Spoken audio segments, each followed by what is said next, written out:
O jantar foi rapidamente devorado e a pequena tropa abrigou-se como pôde. A cama era dura, o abrigo pouco sólido e a situação bastante penosa, 5.000 pés acima do nível do mar. No entanto, meu sono foi particularmente tranquilo naquela noite, uma das melhores depois de muito tempo. Nem cheguei a sonhar. No dia seguinte, acordamos semi-congelados por um vento bastante forte, sob os raios de um belo sol.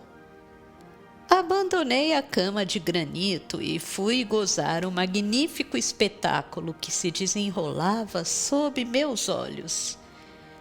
Estava no topo de um dos 2 picos do Sneffels, o meridional. Dali conseguia ver a maior parte da ilha. A ótica comum a todas as grandes altitudes erguia as costas, enquanto as partes centrais pareciam enterradas. Parecia ter a meus pés um desses mapas em relevo de Helbesmer.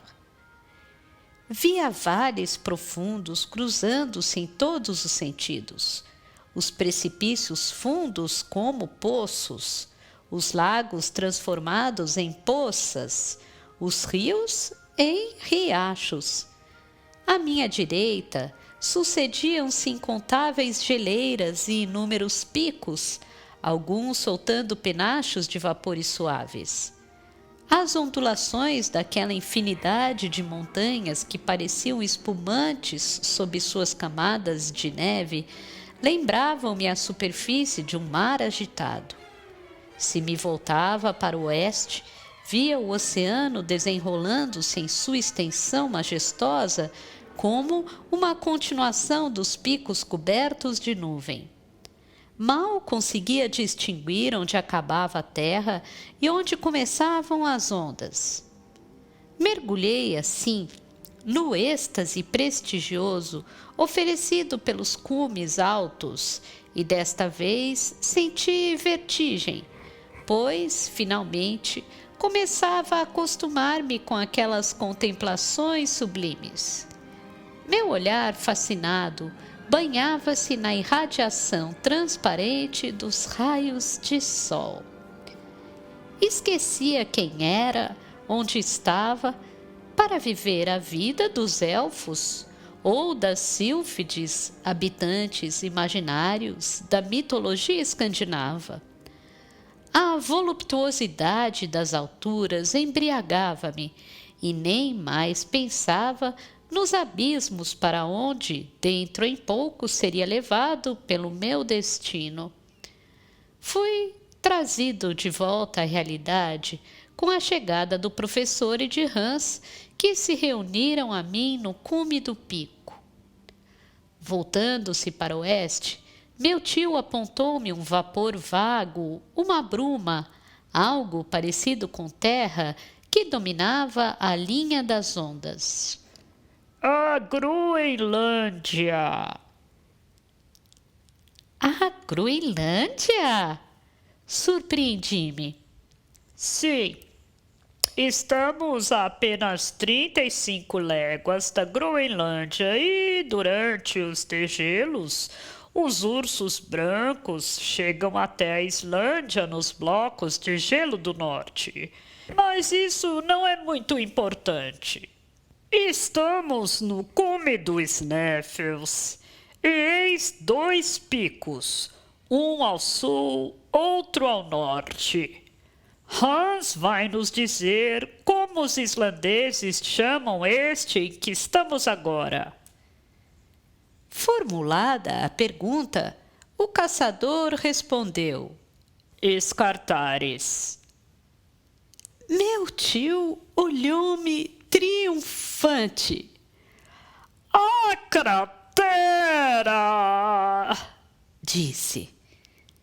A cratera do Sneffels parecia um cone virado, cujo orifício devia ter meia légua de diâmetro. Estimei sua profundidade em cerca de 2.000 pés. Deu para imaginar o estado de tal recipiente quando repleto de trovões e chamas. O fundo do funil não devia medir mais do que 500 pés de diâmetro, de forma que suas vertentes, bastante suaves, permitiam que se chegasse com facilidade à sua parte inferior. Comparei-a, involuntariamente, a um enorme bacamarte aberto, e a comparação me apavorou. Descer num bacamarte, pensava, talvez carregado, e que pode disparar de repente. É coisa de loucos. Mas não havia como voltar atrás.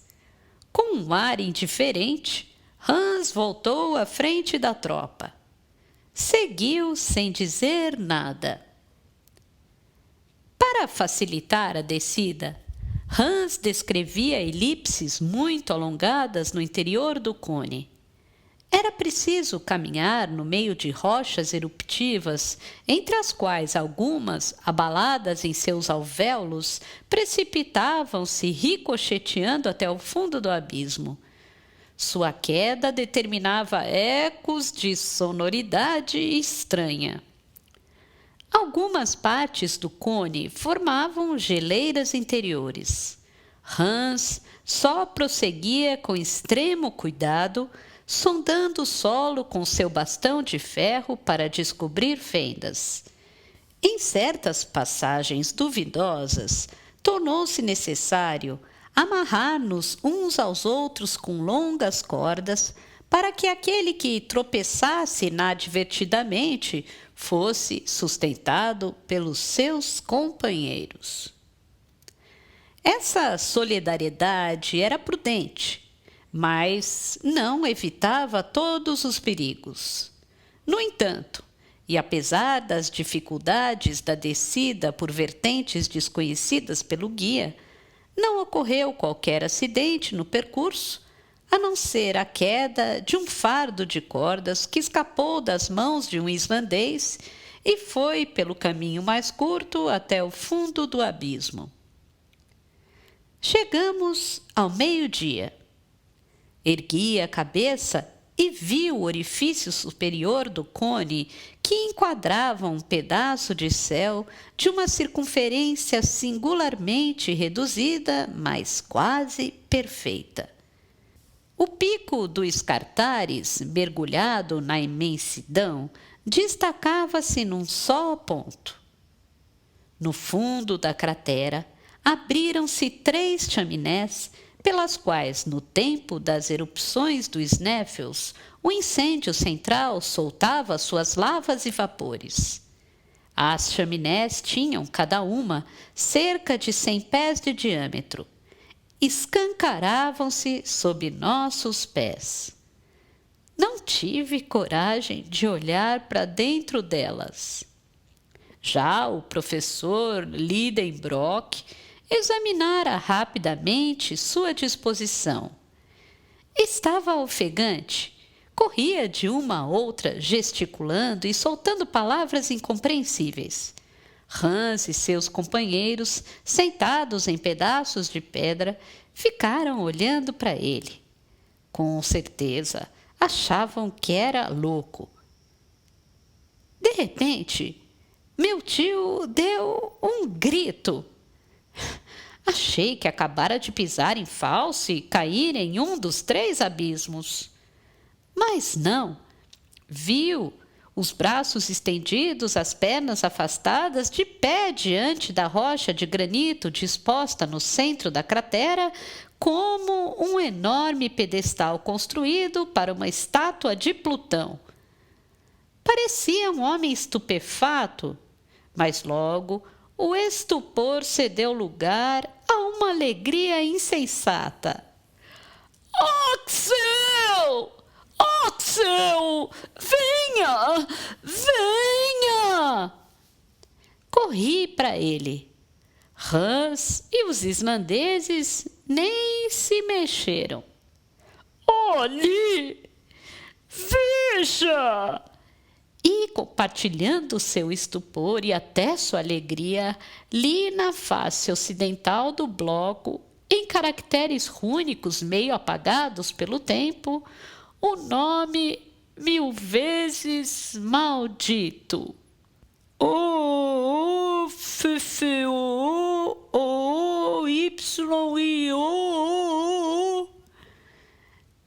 Arnesak no céu!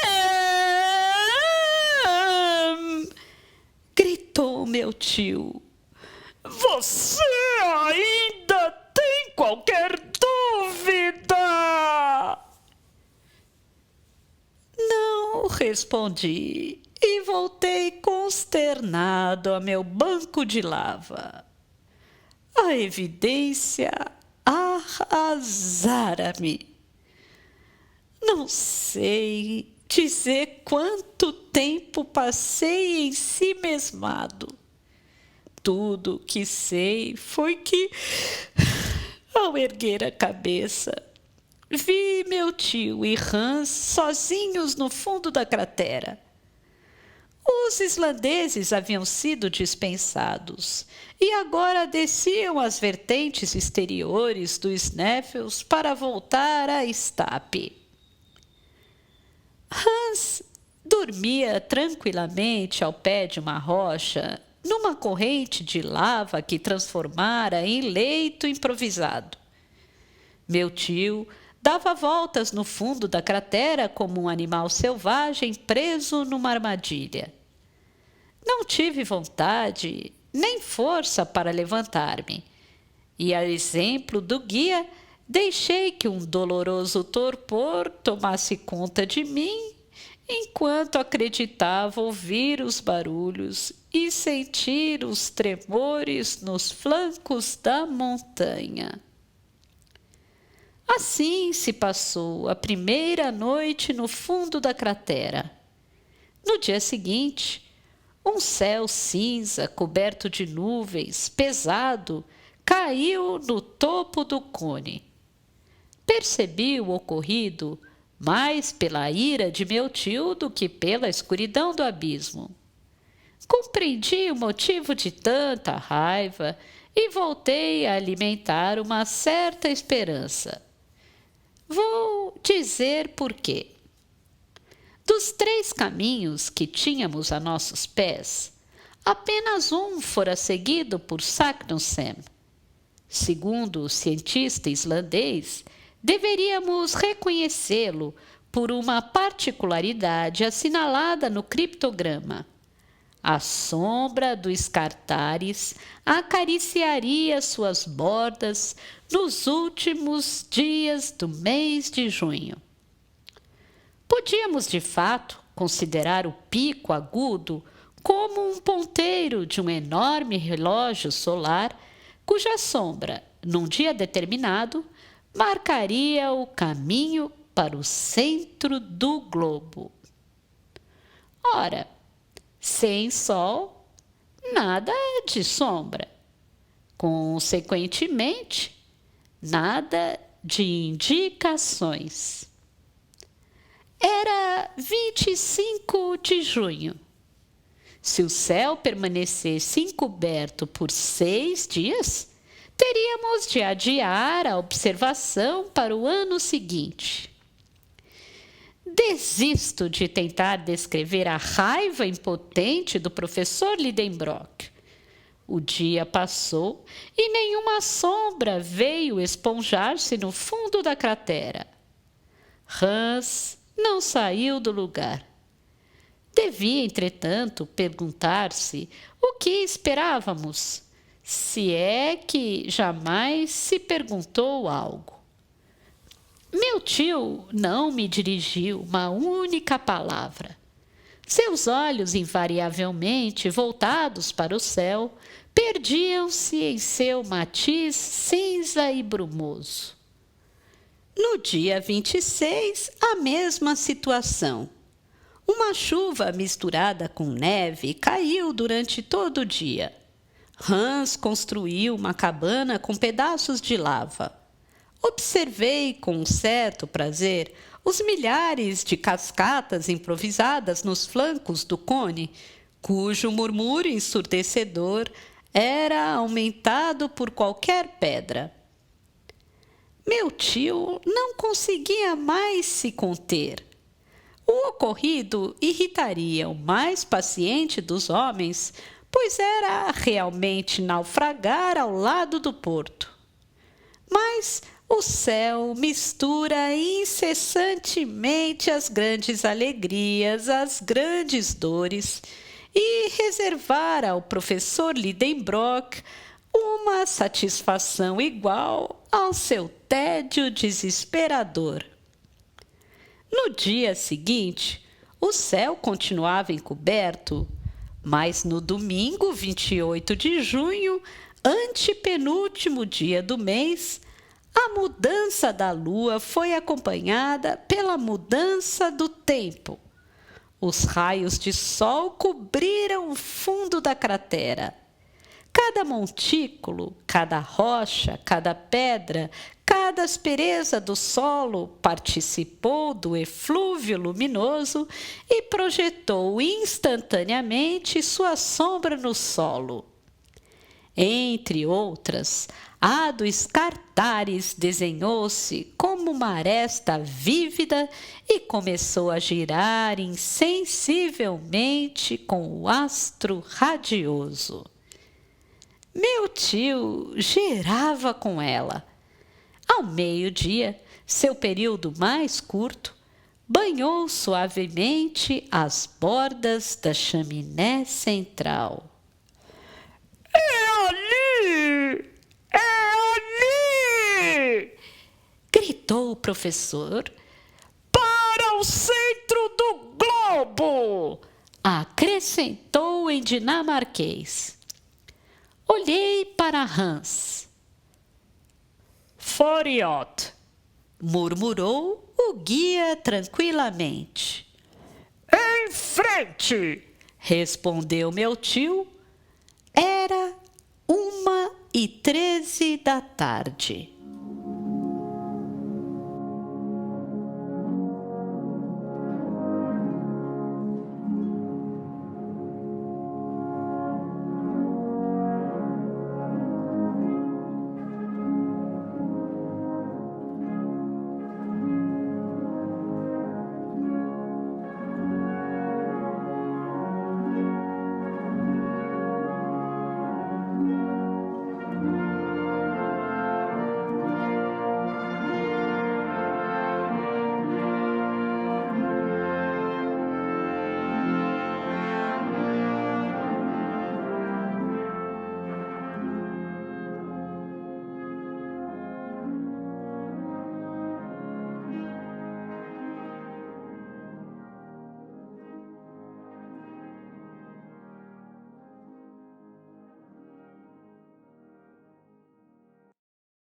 Começava a verdadeira viagem.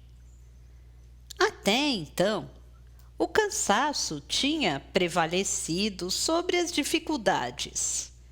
Agora, iríamos enfrentá-las realmente. Ainda não olhara para aquele poço insondável onde iria embrenhar-me. Chegara um momento. Ainda era possível aceitar a aventura ou recusar-me a tentá-la.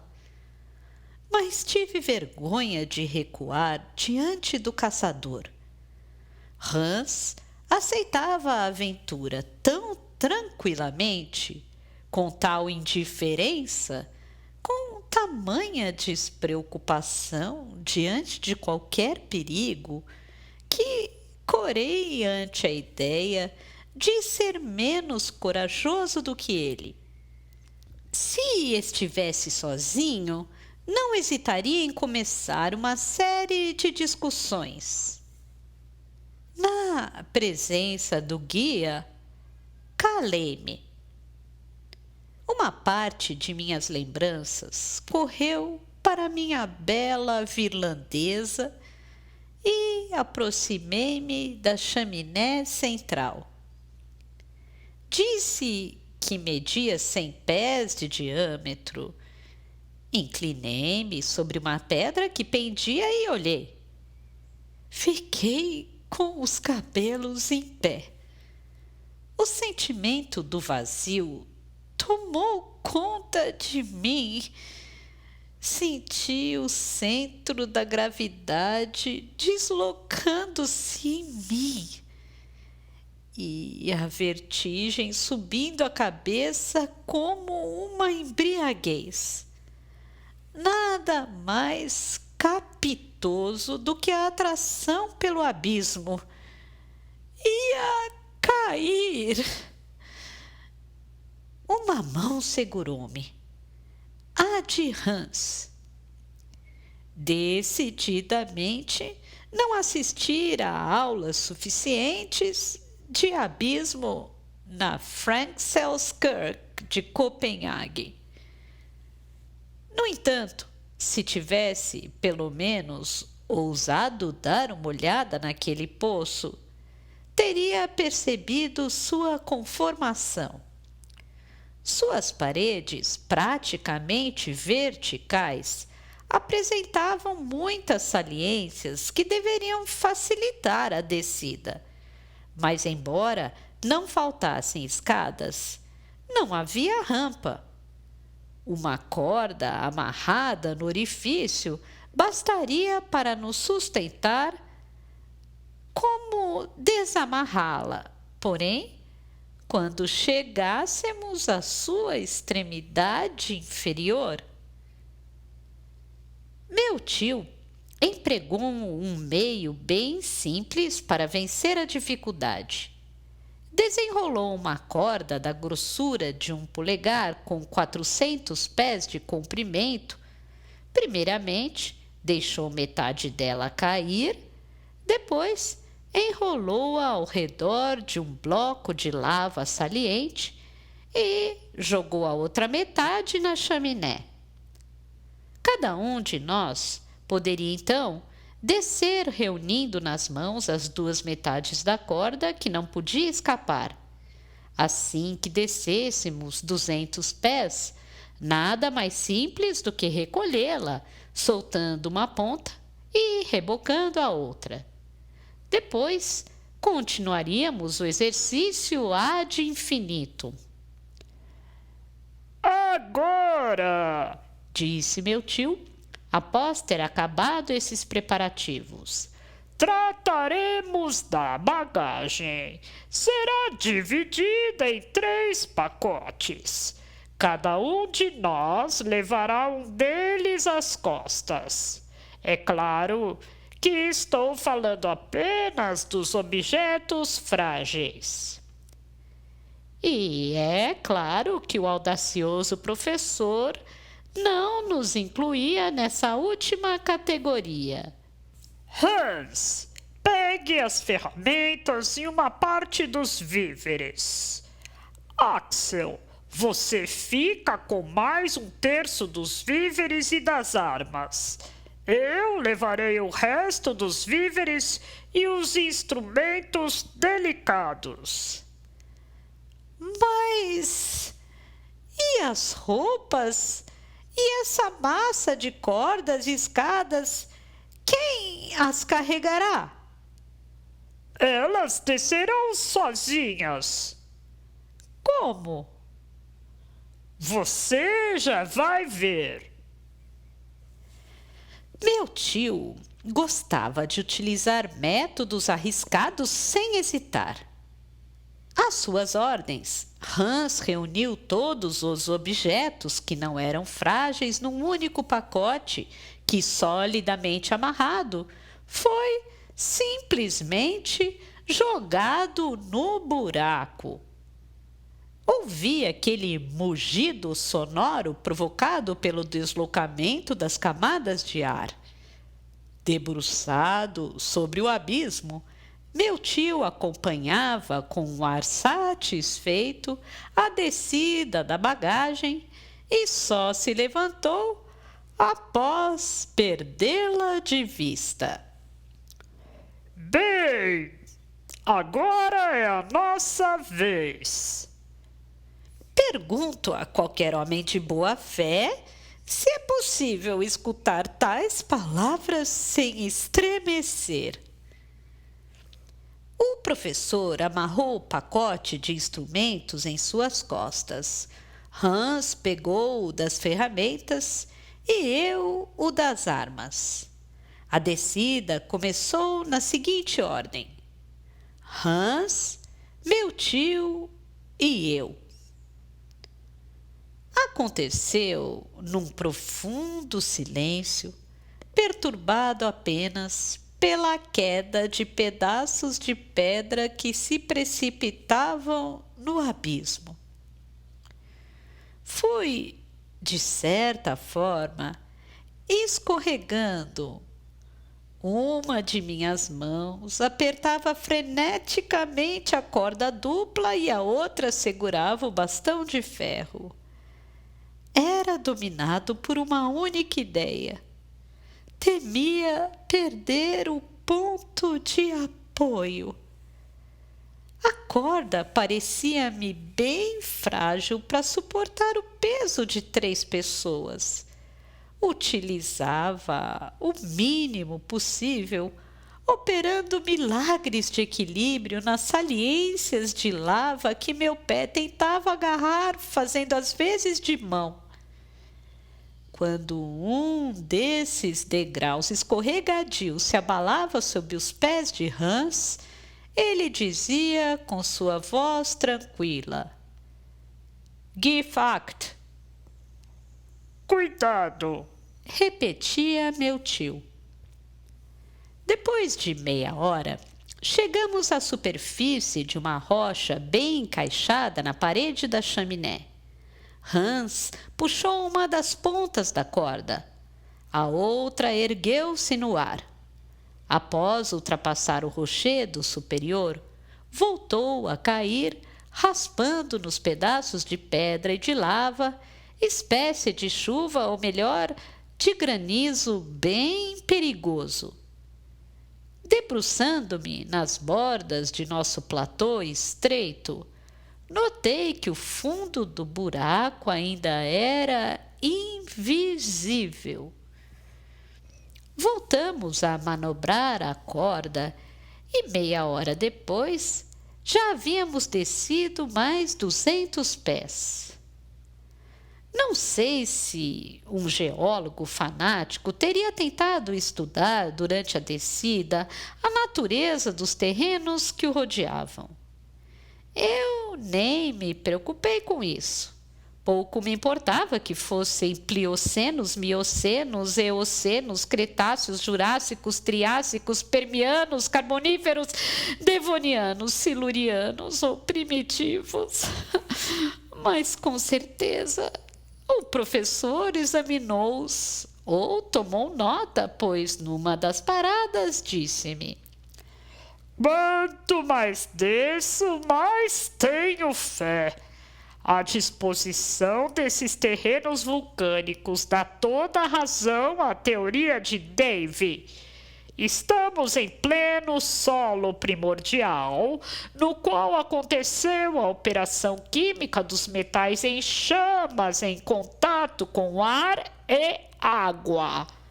Rejeito totalmente o sistema de um calor central. Aliás, logo poderemos constatá-lo. Sempre a mesma conclusão.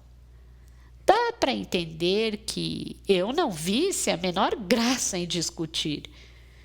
Meu silêncio foi considerado um assentimento e recomeçamos a descer. Ao final de 3 horas, ainda não enxergava o fundo da chaminé. Quando levantava a cabeça, via seu orifício diminuindo sensivelmente. Em decorrência da leve inclinação, suas paredes tendiam a aproximar-se. Estava cada vez mais escuro. continuávamos descendo. Parecia-me que as pedras que caíam das paredes desapareciam com uma repercussão mais suave e que estavam chegando com rapidez ao fundo do abismo. Como tinha o cuidado de examinar com exatidão nossas manobras com a corda, sabia exatamente que profundidade havíamos atingido e quanto tempo passara. Repetíramos 14 vezes a manobra, que durava meia hora. Isso perfazia 7 horas, mais 14 ou 15 minutos de descanso, ou 3 horas e meia. Ao todo, 10 horas e meia. Partíramos a 1, deviam ser 11 horas. Quanto à profundidade que havíamos alcançado, essas 14 manobras com uma corda de 200 pés davam 2.800 pés. Naquele momento, Hans falou: "Halt!" Parei justamente quando meus pés estavam por se chocar com a cabeça de meu tio. Chegamos! Onde? Perguntei, escorregando para perto dele. No fundo da chaminé perpendicular. Não há outra saída? Claro que há. Uma espécie de corredor que estou entrevendo e que oblíqua para a direita. Veremos isso amanhã. Agora vamos jantar e dormir. A escuridão ainda não era total. Abrimos a sacola de provisões, comemos e tentamos nos acomodar da melhor forma possível numa cama de pedras e detritos de lava. E quando, deitado de costas, abri os olhos, vi um ponto brilhante na extremidade daquele tubo de 3.000 pés de comprimento que se transformava numa gigantesca luneta.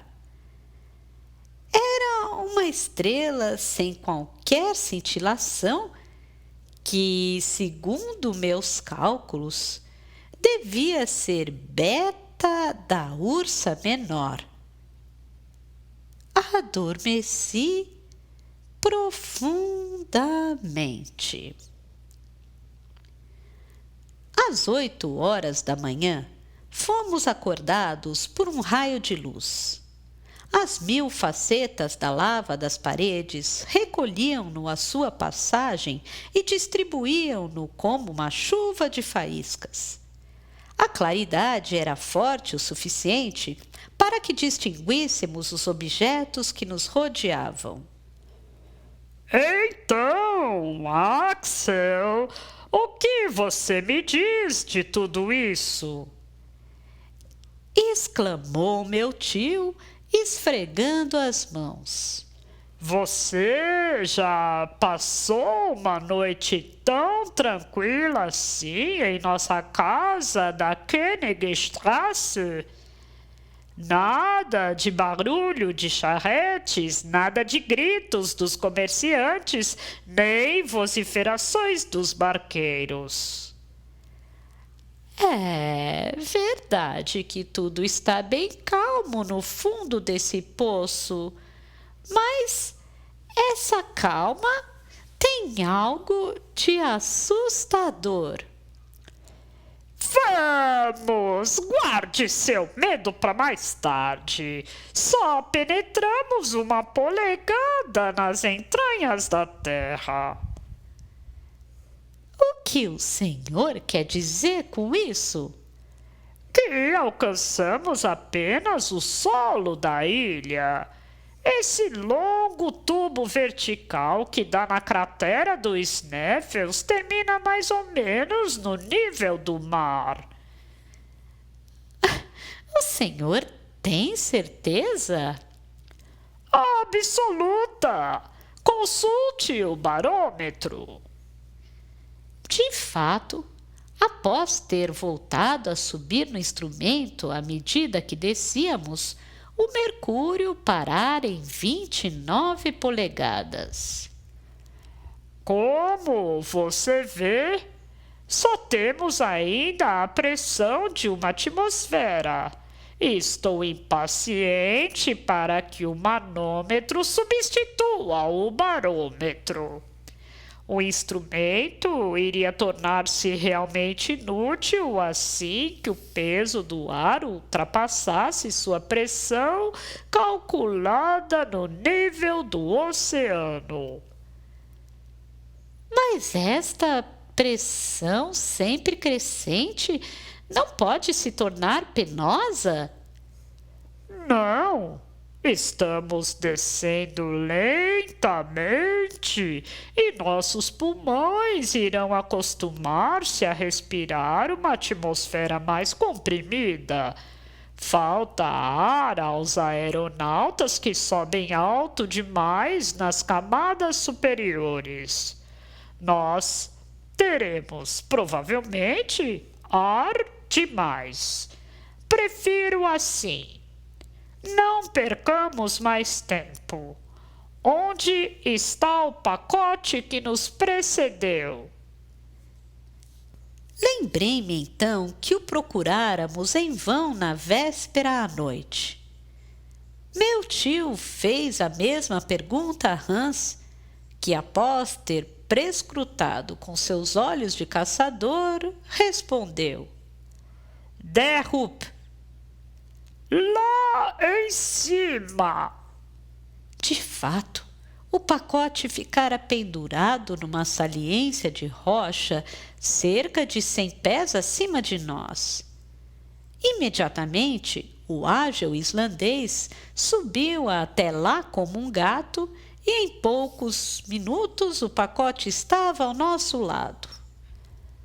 Agora comamos, mas comamos como pessoas que podem ter uma longa jornada pela frente. O biscoito e a carne seca foram regados com alguns goles de água com genebra.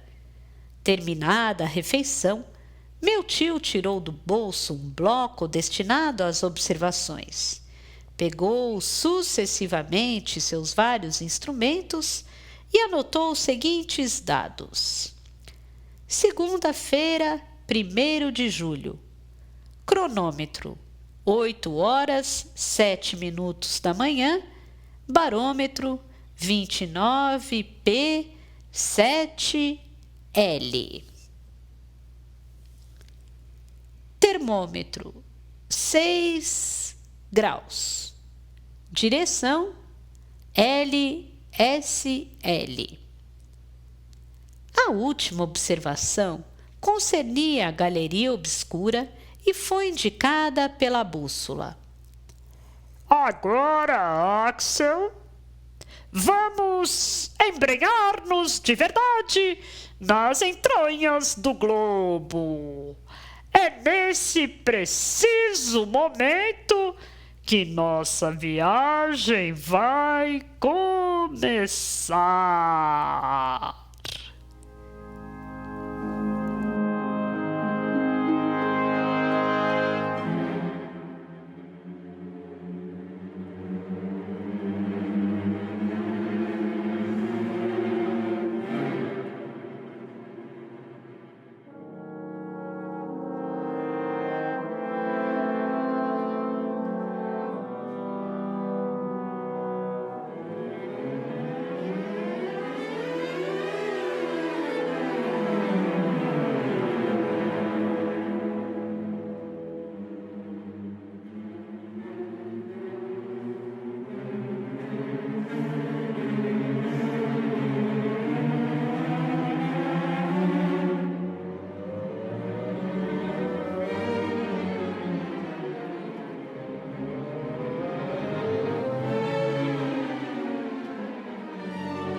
Com essas palavras, meu tio pegou com uma mão o aparelho de Ruhmkorff pendurado em seu pescoço.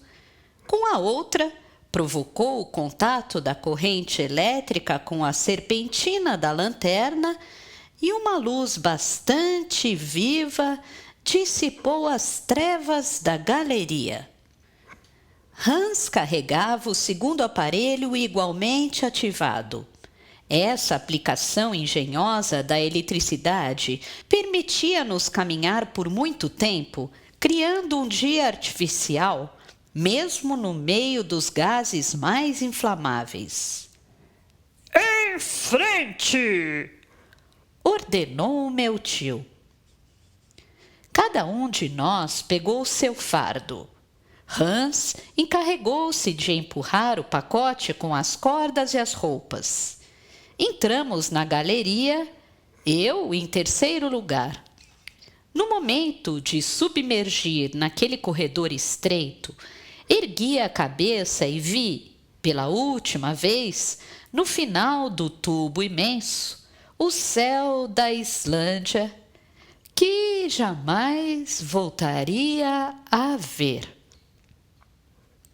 Na última erupção de 1229, a lava abrira um caminho para si por aquele túnel. Revestia o seu interior com um verniz espesso e brilhante, onde a luz elétrica se refletia, tornando-se 100 vezes mais intensa.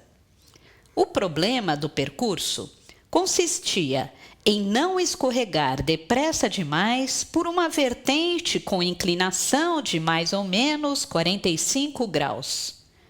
Felizmente, algumas erosões, alguns inchaços faziam às vezes de degraus, e nós só tínhamos de descer, deixando nossas bagagens amarradas a uma corda caírem. Mas aquilo que formava degraus para nossos pés tornava-se estalactite nas outras paredes. Porós, em alguns sítios, a lava apresentava pequenas ampolas arredondadas, cristais de quartzo opacos, enfeitados por límpidas gotas de vidro e suspensos na abóboda como lustres. Pareciam acender-se quando passávamos. Era como se os espíritos do abismo estivessem iluminando seu palácio para receber os hóspedes da terra. É maravilhoso! Gritei involuntariamente. Meu tio, que espetáculo! Veja os matizes da lava que vão do vermelho amarronzado ao amarelo brilhante através de graduações insensíveis. E esses cristais que parecem globos luminosos. Ah, finalmente você está entrando no espírito da expedição. Se você já acha isso maravilhoso, imagine o resto. Vamos. Deveria ter dito: escorreguemos, pois largávamos nossos corpos pelas vertentes inclinadas. Era a facilis descensus Averni de Virgílio.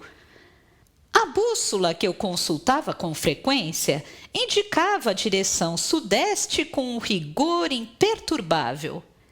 Aquela corrente de lava não obliquava nem numa direção nem noutra. Tinha a inflexibilidade da linha reta. Entretanto, o calor não aumentava de maneira sensível, o que dava razão às teorias de Davy, e, por mais de uma vez, consultei o termômetro com surpresa. 2 horas depois da partida, continuava marcando 10 graus, ou seja, Um aumento de 4 graus, o que me autorizava a pensar que nossa descida era mais horizontal que vertical. Quanto a saber exatamente a nossa profundidade, nada mais fácil. O professor media exatamente os ângulos de desvio e de inclinação do percurso, mas guardava para si o resultado de suas observações. Por volta de 8 horas da noite, mandou que parássemos. Hans sentou-se imediatamente. Penduramos as lâmpadas numa saliência de lava. Estávamos numa espécie de caverna onde não faltava ar. Muito pelo contrário. Éramos atingidos por certos sopros. O que os produzia? A que agitação atmosférica atribuir sua origem? Era um problema que não tentava resolver naquele momento. A fome e o cansaço tornavam-me incapaz de raciocinar. Não é possível descer por 7 horas consecutivas sem gastar energia. Eu estava exausto. Foi com grande prazer, portanto, que ouvi a ordem de parada. Hans espalhou algumas provisões sobre um bloco de lava e todos comemos com apetite. Havia algo que me preocupava. Já consumíramos metade da nossa reserva de água. Meu tio contava reabastecer-se nas nascentes subterrâneas, mas até então não havíamos encontrado nenhuma. Não consegui evitar chamar sua atenção para o problema. Essa ausência de nascente o surpreende. Claro, e até me preocupa. Só temos água para mais 5 dias. Fique tranquilo, Axel. Garanto-lhe que encontraremos água e muito mais do que necessitamos. Quando? Assim que sairmos desse invólucro de lava, como você quer que as nascentes jorrem através dessas paredes? E se essa corrente se prolongar por muito tempo? Parece que ainda não descemos muito na vertical. Por que esta suspeita? Porque se tivéssemos avançado bastante para dentro da crosta terrestre, o calor seria mais forte. Segundo a sua opinião, qual a temperatura que o termômetro está indicando? Apenas 15 graus, o que indica que a temperatura só aumentou 9 graus desde a nossa partida. Conclua. Eis a minha conclusão. De acordo com as observações mais precisas, a temperatura aumenta 1 grau a cada 100 pés no interior do globo. Mas algumas condições de localidade podem modificar esses números. Assim, em Yakutka, na Sibéria, observou-se que a temperatura aumentava 1 grau a cada 36 pés. É claro que esta diferença depende da condutibilidade das rochas. Acrescentaria também que nas proximidades de um vulcão extinto e através do gneiss, observou-se que a temperatura aumentava apenas 1 grau a cada 125 pés. Tomemos, portanto, essa última hipótese, que é a mais favorável, e façamos nossos cálculos. Calcule, meu filho. Nada mais fácil, disse, dispondo os números em meu caderninho. 9 vezes 125 pés dá 1.125 pés de profundidade. Corretíssimo. Então que, segundo minhas observações, já estamos a 10.000 pés abaixo do nível do mar. Seria possível? Claro! Ou os números não são mais números. Os cálculos do professor estavam corretos. Já ultrapassáramos em 6.000 pés as maiores profundezas alcançadas pelo homem, como as minas de Kitzbühel, no Tirol, e as de Württemberg, na Boêmia. A temperatura, que deveria ser de 81 graus naquele lugar, era de apenas 15, o que provocava reflexões.